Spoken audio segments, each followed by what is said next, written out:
तो हम यहाँ पर डिस्कस कर रहे थे कि हमने टेबल्स में फंक्शंस अलग कर लिए और सेम डाटा सेम जगह आ गया। इसी तरह हमारे पास कुछ बने बनाए टेबल्स हैं जो हमें लुआ में मिलते हैं। उन्हीं बने बनाए टेबल्स का इस्तेमाल करना शुरू करते हैं। यहाँ पर मैं आता हूँ और लिखता हूँ बिल्ट इन डॉट लुआ और हम जाते हैं लुआ की अपनी वेबसाइट पे। चलना जाऊँ Chrome। अगर मैं लुआ की ऑफिशियल वेबसाइट पे आता हूँ lua.org पे, होम डॉट एच में लिखना ज़रूरी नहीं है, वो आप नहीं भी लिखेंगे तो इधर ही आएंगे डॉक्यूमेंटेशन पे। और यहाँ से अगर हम जाते हैं रेफरेंस मैनुअल, तो यहाँ हमें बहुत सारे हर टॉपिक मिलेगा जो हमने शायद पढ़ा भी नहीं है।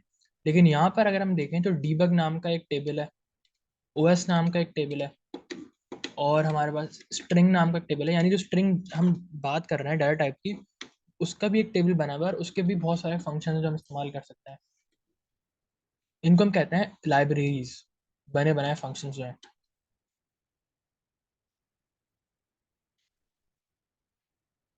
और आईओ, जो कि बहुत काम आएगा। और टेबल नाम का भी एक टेबल है, और ये भी अभी हमारे काम आएगा। इसको हम भी खोल करते हैं। हम जाते हैं यहाँ पर डिबग में, और इसको भी छोड़ते हैं, ओएस में जाते हैं। अगर मैं यहाँ लिखूँ प्रिंट, अब ये वो टेबल्स हैं जो बाय डिफॉल्ट हमारे कोड में सेव आते हैं। हम इनकी मदद से हम अपने काम को आसान बना सकते हैं। अगर मुझे डेट और टाइम चेक करनी है, मैं बनाता हूँ। अभी हमारी डेट क्या है? 12/26 अलहमदिल्ला 2023। अगर मैं इसको रन करूँ, पहले स्क्रीन क्लियर करते हैं। सीएमडी में आ गया और हम लिखते हैं Lua built in dot Lua, no such file and directory. अच्छा, बिल्ट इन की स्पेलिंग कर लेता है।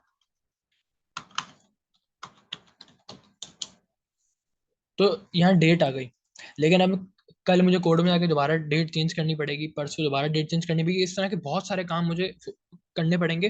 और अगर मैं चाहता हूँ ये काम ऑटोमेटिक हो जाए, तो उसके लिए मुझे सोचना पड़ेगा कि ये कैसे होगा। फिर सोचने के बाद मुझे लॉजिक बनानी पड़ेगी, फिर उसको कोड में लिखना पड़ेगा, तो बहुत लंबा काम हो जाएगा। इस लंबे काम से बचने के लिए ओएस नाम की अगर हम लाइब्रेरी का इस्तेमाल कर लें, तो हम अगर यहाँ पर मैं लिखूंगा ओएस डॉट डेट, क्योंकि ये एक फंक्शन है जो इस टेबल के अंदर है, और ये क्या कर रहा है, रिटर्न कर रहा है मुझे जो भी आज की डेट होगी। अगर मैं इसको रन करूँ तो ये एक फंक्शन है, इतना तो मुझे पता लग गया। यानी ओएस नाम का टेबल तो है हमारे बिल्डुआ में, ओएस नाम का टेबल है, उसके अंदर डेट नाम का फंक्शन है। तो फंक्शन रन करता है, ये हमें कोई ना कोई वैल्यू रिटर्न करेगा, और इसने हमें डेट और टाइम दोनों रिटर्न कर दिए। अब मैं इसको जब भी रन करूंगा, ये मुझे उसी वक्त का डेट और टाइम देगा।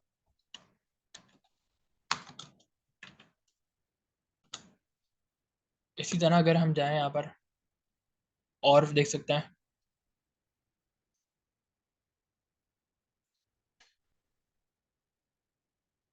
ओएस डॉट टाइम,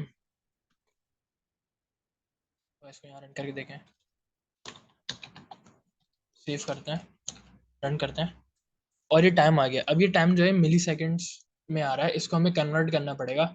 अगर हम इसको रीड करें कि return the current time on local specified, और ये जो भी इसमें लिखा हुआ है, तो इसको हमें कैलकुलेट करना पड़ेगा। लेकिन इसने ये किया, हमारा बहुत सारा काम आसान कर दिया। जो काम हमें खुद से करना पड़ता है कितनी सारी लाइन्स लिख के, वो काम इसने हमें करके दे दिया। अब हम वापस यहाँ जाते हैं और टेबल्स देखते हैं जो मैंने बनाए हैं। स्ट्रिंग के लिए हमारे पास स्ट्रिंग डॉट फाइंड है, ये बहुत काम आएगा। और ये क्या क्या इनपुट लेंगे ये भी लिखा हुआ है, तो हम यहाँ इस्तेमाल करते हैं स्ट्रिंग डॉट फाइंड। अगर मैं इसको सिंपल रन करूँ, तो यहाँ पर एक्सपेक्टेड गॉट नो वैल्यू, यानी यहाँ पर इसको पैरामीटर चाहिए थे बैड आर्ग्यूमेंट, यानी इसका आर्ग्यूमेंट चाहिए थे, हमने दिया नहीं। तो क्या आर्ग्यूमेंट चाहिए हम देख लेते हैं। यहाँ पर इसको एक स्ट्रिंग चाहिए आर्ग्यूमेंट में एस, जो कि इसने यहाँ डिफाइन भी किया होगा कहीं पर। और फिर इसको पैटर्न चाहिए, पैटर्न वैल्यू ऑफ ट्रू और एज फोर्थ, और ये सब बात इसमें लिखी है। हम इसको देते हैं हेलो, सेव करते हैं। और अब हमें देखना है कि हमें इस स्ट्रिंग में क्या कैरेक्टर ढूंढना है। तो मैं इसको बोलता हूँ ही, रन करते हैं, और 1 2। इसने क्या दिया मुझे, कहाँ से ये स्टार्ट हो रहा है, कहाँ पर एंड हो रहा है। अगर मैं इसको एल एल कर देता हूँ, अब रन करता हूँ, तो अब 2 और 4 रिटर्न किया, यानी 2 पोजीशन से स्टार्ट है, 3 और 4 पे जाके एंड है।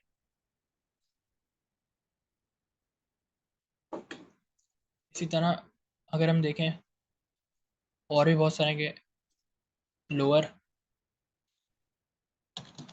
इसमें से लेन वाला जो है ये हम पहले इस्तेमाल भी कर चुके हैं। अब इसको अगर मैं एक ऐसा वर्ड देता हूँ जो कैपिटल में है और थोड़े अजीब तरीके से कैपिटल में,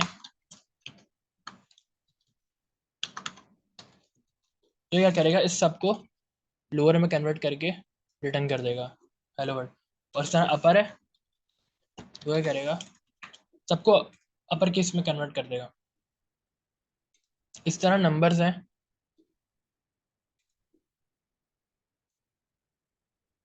अगर मैं आ जाऊं मैथ